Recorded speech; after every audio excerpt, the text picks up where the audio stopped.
Hello everyone and welcome back to the Common Sense Crypto channel. As with you always, this is Rich doing another video today on XRP, so I hope you're all having a wonderful day today wherever you are in this great world. We're going to talk about XRP and I got to start with this from Cointelegraph. Latest Stand with Crypto is surveying U.S. candidates on their crypto positions ahead of the 2026 midterms, and the results could determine which politicians the industry backs next. You know, we made a difference in the 2024 election, the presidential election. I think crypto holders and a person's stance on crypto is going to determine whether or not they get elected in the midterms. So we're going to see a lot more come from Stand with Crypto. They're going to be telling us which candidates are pro-crypto leading into the 2026 midterms. And I really like the idea of that. 5,000 XRP could be worth $1.53 million if XRP reached the value of US M1 money supply. So the US M1 money supply, it's standing at $18.45 trillion in January 2025. How would XRP's market cap get to $18.45 trillion? Well, they're talking about scarcity here and all the XRP being locked away. When could that possibly happen though? This article claims possibly by January 2040. If it's gonna happen, I think it's gonna happen a lot sooner. I still believe we are gonna see mass adoption by 2020. I think a lot of XRP treasury companies are gonna continue to pop up all throughout 2026. Then you calculate in the ETF inflows, Flare locking away 5% of the supply. Other companies are gonna have to create treasuries because every single company out there is gonna be tokenizing assets. So they're gonna wanna hold some XRP on the sidelines so that they can move those tokenized assets from one place to another. But it's too hard to say exactly when this is gonna happen. We gotta watch where XRP goes from here. XRP could soon be included in state treasuries across the United States. Take a listen to this. You signed 2 bills this year. Then of course you've got the New York operations up there trying to allow state agencies to accept cryptocurrencies. So that would be something. Is this a growing thing at the state level? Can you share anything? It's a movement. I think every state is sitting there and seeing there are benefits to digital assets, whether we issue municipal bonds backed by Bitcoin like we saw in New Hampshire, or we issue licensing bills to provide clarity that the federal government is not providing right now to token issuers or to platforms. There is a growing interest at the state level to become hubs for digital asset companies. They are viewing this like it was the dot-com boom of the early 2000s, that every state in the country wanted to find a way to bring in talent that were helping develop and build the internet. We're seeing it now on the digital asset side. It is just the next wave, this Web3 wave. So I think this is just the beginning. I wouldn't be surprised if we're talking next year and all 50 states have signed digital asset bills, especially as the federal government slow walks a lot of the regulatory progress that we want and that we are pushing for.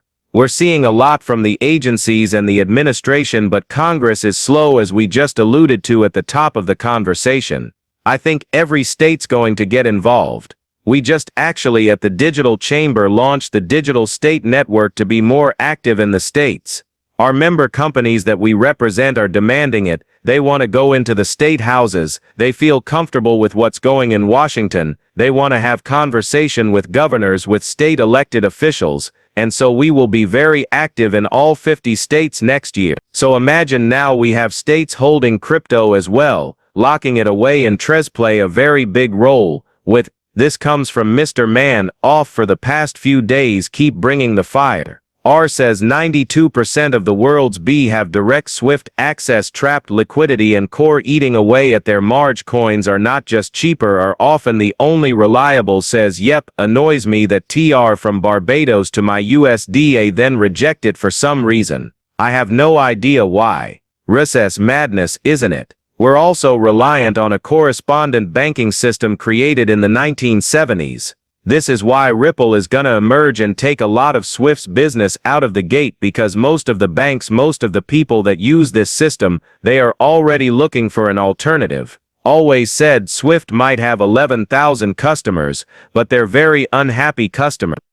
And the fact that you're going to see bank after bank and customer after customer switch over to the Ripple system, that's going to make XRP holders rich in the end. Ripple co-founder Chris Larsen on working with institutions and banks as a crypto firm for cross-border payments. Don't mix politics and technology. Everybody understands this is the missing link in globalization. I already said multiple times in the past that we are pushing towards globalization. One world regulations, one world government, and so on. But it goes even deeper than that. When it comes to XRP, this is a global event that's happening. An entirely new financial system is already pushing forward, and it is going to be a global event as this new financial system finally rolls out and goes live. But Chris Larsen was telling us that this was coming years ago. Only certain people paid attention to what he was saying. Operation Chokepoint 2.0 regrettably lives on.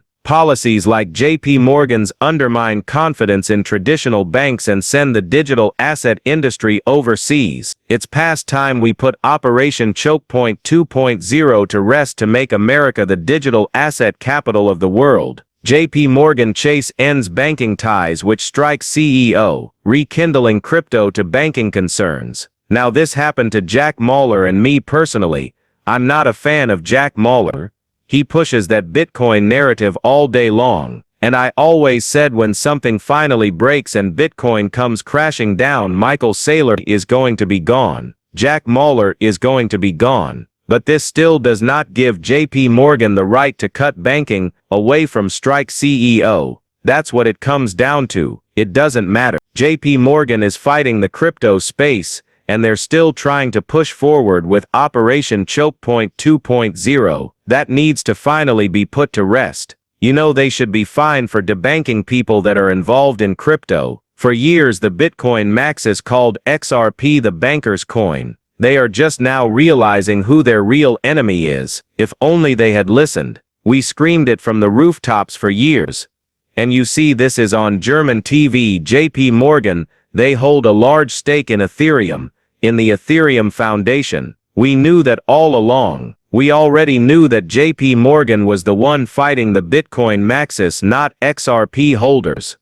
I'll see your MicroStrategy and raise you a Ripple. Right here is why Ripple will not be doing an IPO anytime soon. Take a listen. That led to a pretty organic conversation with the folks at Ripple of saying, well, what if we did this deal? What if we put our balance sheet? And when you look at Ripple's balance sheet, it is tremendous. It is one of the largest balance sheets in capital markets, let alone digital assets. And so from Hidden Road's perspective, the selfish side of it is, well, we've launched these businesses and need a balance sheet. Ripple solves that. We're very much in the digital asset space. There are digital asset market infrastructure, modernizing financial technology, like the synergies are there.